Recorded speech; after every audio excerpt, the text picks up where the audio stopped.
안녕하세요. 김달증이 전해드리는 미술계속 시간입니다. 오늘 10월 5일 월요일이고요. 추석 연휴가 끝나고 또 새로운 한 주 10월이 본격적으로 시작하는 날입니다. 그 추석 연휴 즈음 해가지고 그 통신사 뉴스 중에서 그 김한기 그림을 훔쳐서 판 그 가사 도우미 수행비서 1심에서 실형을 받았다. 이 뉴스가 이렇게 뉴스에 나왔는데요. 이게 얼마 전에 이것이 이렇게 이제 기사가 난 적이 있는데요. 그 김한기 그림, 산울림 등 8점을 절취한 혐의로 건강이 악화된 소장자 병원에 간 틈에 절도를 해서 법원에서 역할 정도 적지 않다 해서 엄한 처벌, 공범은 1심서 징역 4년, 선고 후 항소심을 했다. 이런 내용의 기사가 나왔습니다. 자세한 이런 기사 내용은 이거는 지금 뉴시스 9월 29일 날 기사이고요. 이건 연합뉴스 9월 30일자 기사입니다.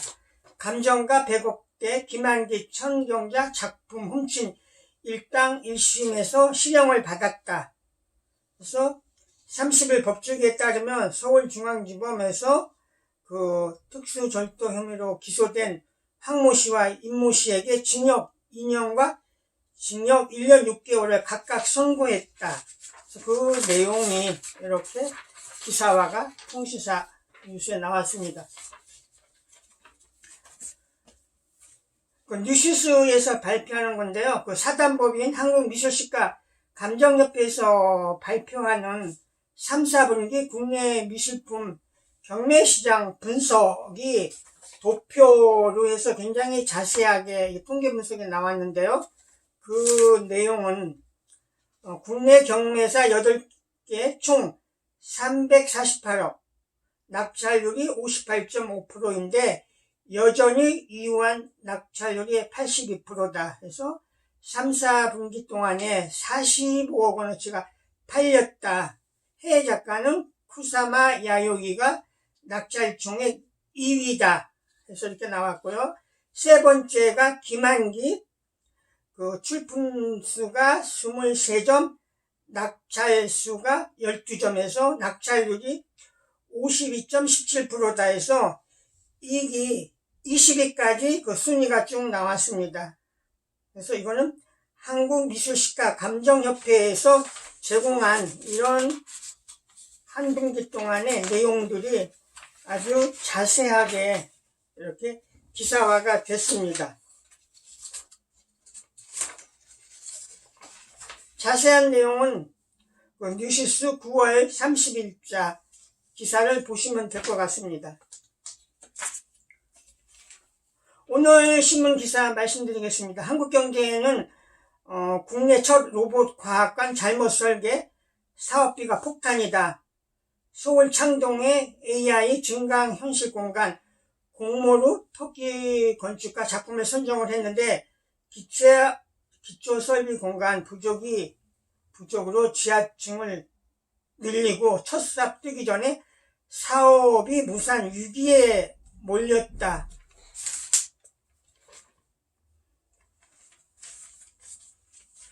국립현대미술관 윤범호 관장이 쓰는 칼럼이죠. 서울경제신문에 로타리라는 곳에 삼중 통역자 박내연, 이번에 덕수궁미술관에서 탄생 100주년 우양 박내연 선생 전시가 오픈이 됐죠. 그 내용을 해서 박내연의 삼중 통역자 그 이야기를 이렇게 쭉 썼습니다. 78년에 국립현대미술관에 전시를 했었고요. 85년도에 호암갤러리에서 전시를 했는데 그때 본인이 호암갤러리 전시에 관여 큐레이터로 일을 했었다. 이런 내용을 이야기를 했었습니다.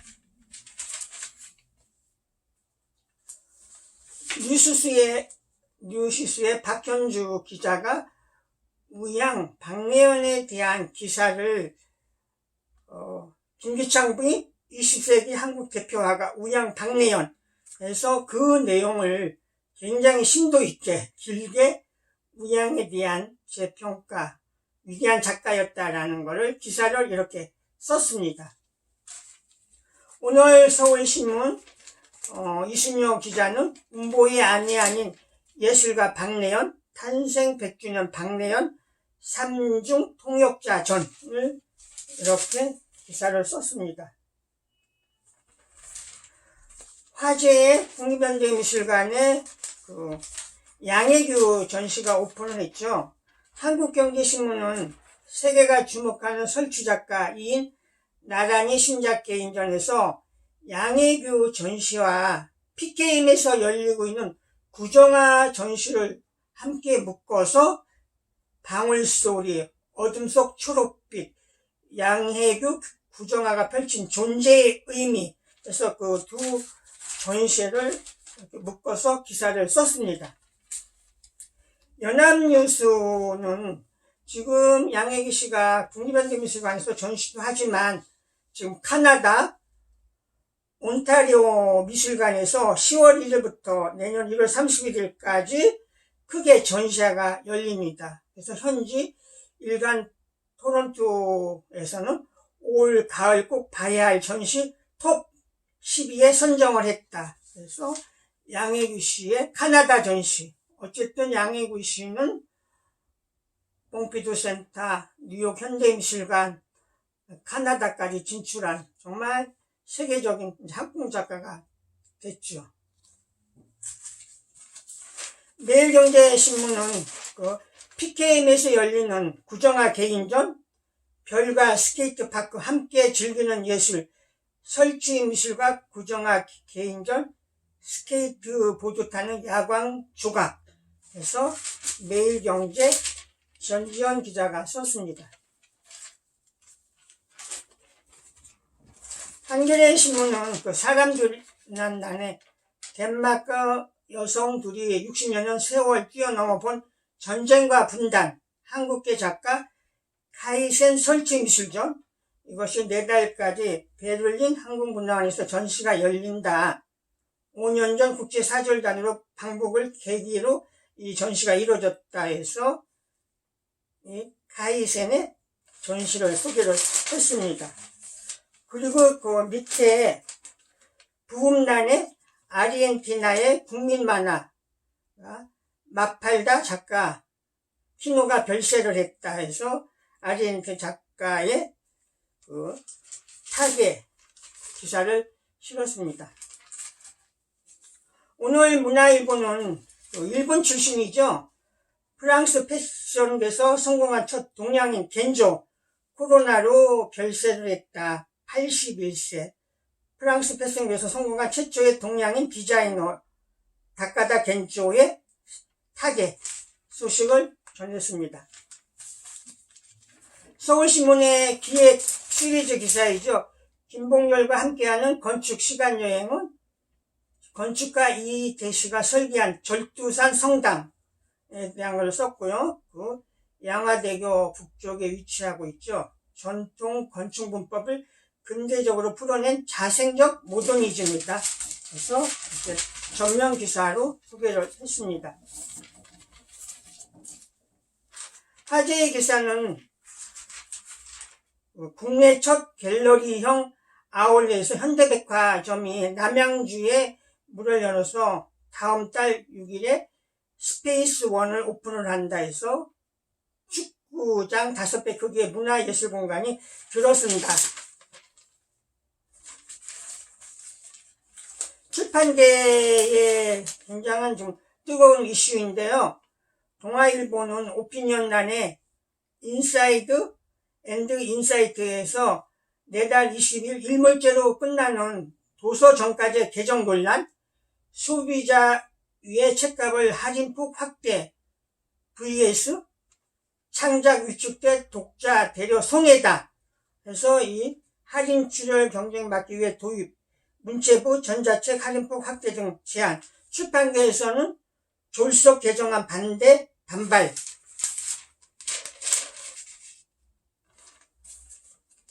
문화일보는 오늘 석간에서 그 서울시청 옛 거기요. 서울도서관 벽에 걸린 훈민정음 해례본 이야기가 18일까지 전시가 된다.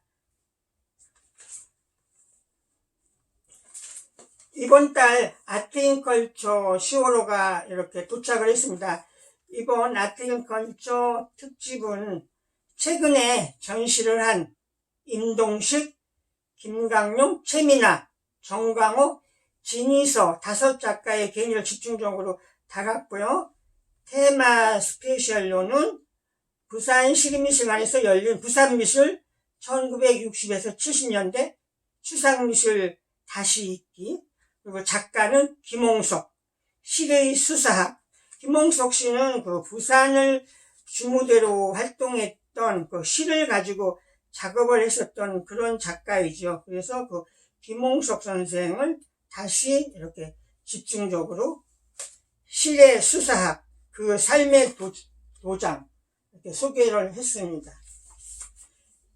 이상 김달진이 말씀드렸습니다.